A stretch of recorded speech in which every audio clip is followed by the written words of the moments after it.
अस्सलाम वालेकुम दोस्तों, मैं हूं मोहम्मद असगर और आज इस वीडियो में मैं आपसे बात करने जा रहा हूं उसामा बिन लादेन पे और इस्माइल खैनिया पे। तो इसका मौजू मैंने इसलिए चुना कि बहुत कम मैंने देखा है व्लॉगर कह लें या यूट्यूब पे ना ये इन लोगों पे बात की है, क्योंकि इन लोगों ने मज़हब को जो पाकिस्तान में यानी कि बहुत अच्छा आज़ाद मज़हब है हमारा अल्हम्दुलिल्लाह कि पाकिस्तान में नमाज हर चीज़ रोज़ा जो भी कह लें बहुत ज़बरदस्त तरीके से हो रही है। तब हुआ क्या जी, जो इंटरनेशनल गेम है वो ये थी कि इन लोगों ने उसामा को बसाया अफ़गानिस्तान और पाकिस्तान के बॉर्डर पे, यानी कि पठान भाइयों को, जो ज़ाहिर सुन्नत है दाढ़ी रखना, तो वो उस चीज़ को फॉलो करते हैं, उसामा को थोड़ी फॉलो करते हैं। तो वीडियो बनाने का मकसद यही था कि आपको बताना कि उसामा चीज़ क्या थी और कहाँ से इसका तलक था। इसके आबाई मुल्क से कोई आज तक इसका कनेक्ट नहीं किया जाता। हमेशा हम पाकिस्तानियों को या आप अफ़गानी कह लें, हम पे ही थोपा जाता है उसामा को, जो कि सरासर ज़्यादती है हमारे साथ। हम भी एक आम इंसान हैं, हम भी ज़िंदा रहना चाहते हैं, खुश रहना चाहते हैं और अपने मज़हब की पैरवाई करना चाहते हैं जैसे दूसरे मज़हब करते हैं। तो उसामा पे सबसे पहले मैं बात इसलिए करूँगा कि बेसिकली उसामा का तलक जो है वो सऊदी अरब से है, ना कि पाकिस्तान और अफ़गानिस्तान से। लेकिन ये हमारे कुछ सियासतदान हैं या आप कह लें आर्मी के जो बंदे हैं, उन्होंने सिर्फ पैसा लेने के लिए जी वहाँ पे जो बॉर्डर था अफ़गानिस्तान और पाकिस्तान का, वहाँ पे ज़ाहिर है पेशावर की बात कर रहा हूँ मैं, तो वहाँ पे जी इस बंदे को बिठा दिया और सारी दुनिया में जी ये देखो दहशतगर्दी हो रही है पाकिस्तान में, ये देखो कितना जुल्म हो रहा है। हालांकि होना तो ये चाहिए था कि ये सारी चीज़ जो है सऊदी अरब पे जानी चाहिए थी, क्योंकि उसामा सऊदी अरब से है, पाकिस्तान और अफ़गानिस्तान से नहीं है। तो थोड़ा ठीक है, पाकिस्तानी अवाम को थोड़ा वो इन्वॉल्व कर लेते हैं मज़हब पे नाम जज्बाती करके ना, तो वो उसामा को लाइक करवा लेते हैं या दो चार पैसे दे के मजहबी जमातों को, तो वो बोलते हैं ठीक है जी आप उसके हक़ में बोलें। तो ये हमारे साथ सरासर ज्यादती की गई थी आज तक कि अभी ये उसामा का नाम है वो हमेशा पाकिस्तान और अफ़गानिस्तान के साथ टच होता है। तो मैं ये वीडियो इसलिए बना रहा था कि आप दोस्तों को ये बोलना चाहिए, आपको ये बात करनी चाहिए कि उसामा का हमसे तलक नहीं है। उसामा जो है सऊदी अरब से है। तो आज तक मैंने किसी मुल्क को नहीं सुना सऊदी अरब के बारे में बोलते हुए कि वो दहशतगर्द है या उसकी कोई तंजीमें हैं, क्योंकि उसके पास पैसा है। पाकिस्तान और अफ़गानिस्तान के पास पैसा नहीं है। यहाँ के जो आप कह लें बड़े हैं, पॉलिटिक्स है या आर्मी है, तो ये लोग हमें बेचते हैं। कैसे बेचते हैं ये अब आपको पता चल गया है कि उसामा कहाँ से था, कहाँ ला के उसको हमने अपनी मोहर दे दीजिए ये पाकिस्तान से है। तो लिहाजा उसामा पाकिस्तान से नहीं है, ये सऊदी अरब से है। ये आपको हमेशा बात ज़हन में रखनी चाहिए और आपको ये दलील देनी चाहिए कि क्यों लोग सऊदी अरब को दहशतगर्द नहीं बोलते, क्योंकि वो अमीर है, उसके पास पैसा है, तो ज़ाहिर है वो एक्शन ले सकता है, किसी मुल्क के साथ भी वो बंदियाँ लगा सकता है। तो लोग ऐसा चाहेंगे नहीं उस पर इल्ज़ाम लगाना ना, तो हमेशा वो बिल्कुल ईजी रास्ता क्या है उनके लिए, हाँ जी पाकिस्तान उसामा, पाकिस्तान अफ़गानिस्तान, ऐसा बिल्कुल नहीं है। उसामा का तलक जो है वो सऊदी अरब से था, वहाँ से वो उठ के आया। हमारे कुछ पॉलिटिक्स कह लें या आप आर्मी कह लें, इनके नज़रिए के मुताबिक, क्योंकि इन्होंने अमेरिका से डॉलर लेने थे, इन्होंने पनाह दी थी। तो उसका नुकसान हमें ये हुआ कि आज देख लें पूरी दुनिया में जहाँ भी पाकिस्तानी है अल्हम्दुलिल्लाह अपना रोज़गार तलाश कर रहे हैं या जो भी है कारोबार कर रहे हैं। तो हमारा तो उसामा से तलक नहीं था, ये एक मजहबी जमातें थी जिन्होंने चंद रुपये लेके हमें बदनाम करवाया।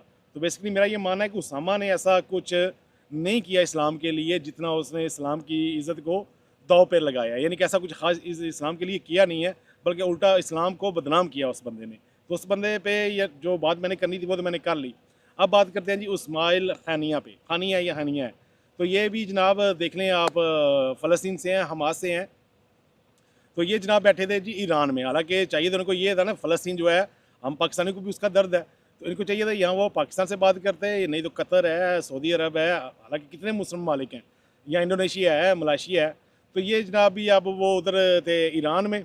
तो ईरान का तो आपको पता है वो बिल्कुल किसी मुसलमान मालिक के साथ अपना तलक अच्छा करना ही नहीं चाहता। बात बात मुझे लगता है कि ईरान बिल्कुल वही कर रहा है जो सदाम कर रहा था अमेरिका के लिए, और उसका हाल क्या हुआ ये आप सब जानते हैं। तो बिल्कुल ऐसे ही हुआ जी, ये ईरान आए साहब, पता नहीं क्यों आए। मैं तो अब ये भी नहीं कहने वाला कि ये शहीद है या हलाक है, क्योंकि मुझे तो कुछ ऐसा नज़रिया इनका नज़र नहीं आया, क्योंकि इन्होंने ही शुरू किया था, हमास ने पहला हमला किया था। कोई 20-25 या 100 यहूदी इन्होंने कत्ल किए होंगे, लेकिन उसके बरक्स आप देखेंगे तो 40,000 फ़लस्तीनियों को इन्होंने हलाक कर दिया सिर्फ इस बिना पे कि हमास ने पहले हमला किया, और उन्होंने एक्सेप्ट किया हमास ने आके। हालांकि अगर आप मुसलमान हैं तो ये आप इतनी बड़ी गलती कैसे कर सकते हैं। आपको पता है कि आप इसराइल से टक्कर अकेले नहीं ले सकते, इसके लिए आपको मुसलमान ममालिक से बात करनी होगी, आपको मेज़ पे बैठ के बात करनी पड़ेगी। तो असल में मैं सिर्फ बताना ये चाह रहा हूँ कि ये जो आप जितने पाकिस्तान में नारे लग जाते हैं ना, या कदम अफसोस शुरू हो जाता है जी वो देखो वो मार के ईरान में, ये सब बकवास है। असल में ये सब पिट्ठू ही हैं अमेरिका के, कोई माने या ना माने, क्योंकि अमेरिका ने तो अपना होल्ड किया हुआ है। तो अगर आप बेसिकली देखें तो अगर इसने ठीक है हमास का लीडर फ़र्ज़ करें मान लेते हैं, तो हाल ही ईरान में इसका क्या क्या काम था। ईरान को एटमी पावर तो पाकिस्तान है, तो इसको तो ज़ाहिर है पाकिस्तान से आके मदद मांगनी चाहिए थी। अब आप लोग कहेंगे नहीं जी पाकिस्तान मदद नहीं करता, वहाँ पॉलिटिक्स का मसला है, वहाँ जो भी है, लेकिन अवाम तो इस फ़लस्तीन के साथ है। अब फ़लस्तीनी हालात देखें तो जो हमास के जो सरबराह है वो ईरान में आके बैठे हैं, तो वहाँ पे उनकी अवाम के साथ जितना जुल्म हुआ, वो खाना नहीं है उनके पास, बच्चे ऐसे सड़कों पे सो रहे हैं, इतना दिल जो है ना वो घबरा जाता है ये बात सुन के फ़लस्तीन करके ना, कि कितना जुल्म हम मुसलमानों के होते हुए, हम हालांकि आज़ाद है, हमारे पास पैसा भी है। मसला कहाँ पे है? मसला यहीं पे है कि ये मजहबी जमातें हैं, यहाँ ये जो मज़हब के खुदा बने होते हैं ना, ये हम जैसे आम इंसानों को भी जलील करवाते हैं।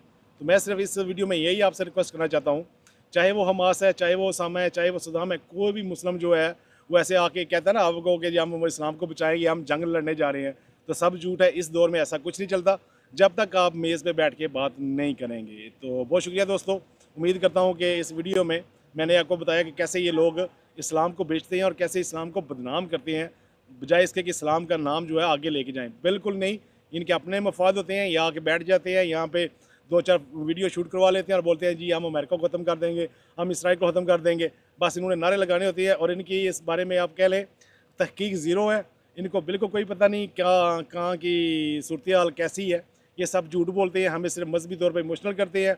और ज़ाहिर है हम भी अपने मज़हब पे इतनी तहकीक नहीं करते, इतना उसको जानने की कोशिश नहीं करते, और हम इनकी बातों में आ जाते हैं और समझते हैं कि बस अब हमास आ गई तो अब फ़लस्तीन आज़ाद हो जाएगा, या उसामा आ गया तो मुसलमान का नाम हो जाएगा। ऐसा कुछ नहीं होने वाला। ये लोग जो है अपने आकाओं को पूजते हैं।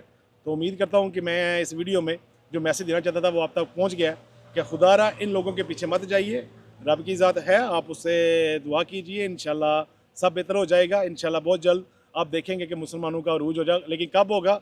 जब आप लोग बिल्कुल हक़ पे बात करेंगे, जब आप इन पार्टियों के पीछे जाएंगे ना, इन जलसों में या जाके नारे लगा लेंगे, उनको बुरा भला कह लेंगे, झंडे जला लेंगे, ऐसा कुछ नहीं होने वाला। वो भी आपके झंडे जलाते हैं, वो भी नाउज़ुबिल्लाह आपकी कुरान को जलाते हैं, तो इन चीज़ों से कुछ नहीं होने वाला। तो मेरा सारा फोकस इस वीडियो में यही था आपसे बात करने का कि प्लीज़ इन लोगों के पीछे मत जाइए। ये सिर्फ 2-4 नारे लगाते हैं और इस्लाम को बदनाम करते हैं, इसके अलावा इनके पास कुछ नहीं है, कुछ नहीं है। तो दोस्तों इजाज़त दीजिए, इंशाल्लाह फिर मुलाकात होती है किसी और वीडियो में। अल्लाह हाफ़िज़।